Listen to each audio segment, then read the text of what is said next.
পৌরসভার 14 নম্বর ওয়ার্ডে আদালতের নিষেধাজ্ঞা অমান্য করে ভবন নির্মাণ চালিয়ে যাওয়ার অভিযোগ উঠেছে রুস্তম গাজীর বিরুদ্ধে। এই ঘটনায় এলাকায় চাঞ্চল্য সৃষ্টি হয়েছে। স্থানীয় সূত্র জানায়, জমি নিয়ে দীর্ঘদিন ধরে বিরোধ চলছে মোস্তফা গাজী ও রুস্তম গাজীর মধ্যে। মোস্তফা গাজীর দাবি 318, 319, 320 ও 326 নম্বর দাগের পৈতৃক সম্পত্তিতে তিনি ঘর নির্মাণ করতে গেলে বাধা দেওয়া হয় এবং বিভিন্ন ধরনের হুমকির মুখে পড়েন। তার অভিযোগ, রুস্তম গাজী প্রায় 5% জমি জোরপূর্বক দখলে রেখে সেখানে ভবন নির্মাণ করছেন। বিষয়টি আদালতের গড়ালে মোস্তফা গাজীর আবেদনের পর সংশ্লিষ্ট জমির উপর ফৌজদারি কার্যবিধির 145 ধারা অনুযায়ী নিষেধাজ্ঞা জারি করা হয়। তবে অভিযোগ রয়েছে, সেই নিষেধাজ্ঞা উপেক্ষা করেই নির্মাণ কাজ চালিয়ে যাচ্ছেন রুস্তম গাজী। এই বিষয়ে গণমাধ্যমের সঙ্গে কথা বলতে গিয়ে রুস্তম গাজী দাবি করেন, তিনি মহিষাদী ভূমি অফিসের কর্মকর্তা মোহাম্মদ জাহাঙ্গীর আলমের অনুমতি নিয়েই কাজ করছেন। তবে অভিযোগ অস্বীকার করছেন ভূমি কর্মকর্তা জাহাঙ্গীর আলম। তিনি বলেন,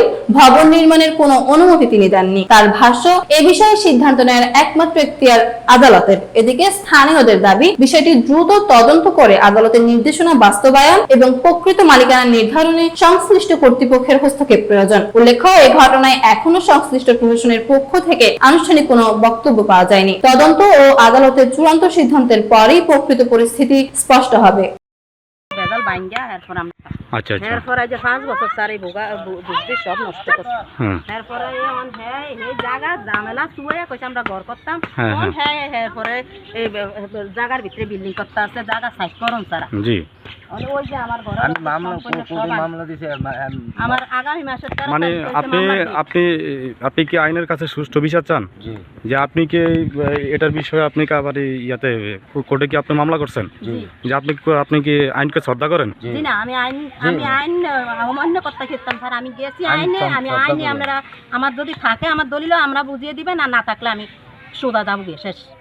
জি আচ্ছা, ঠিক আছে, ধন্যবাদ আপনাকে, আপনাদেরকে অসংখ্য ধন্যবাদ। ঠিক আছে, আসসালামু আলাইকুম।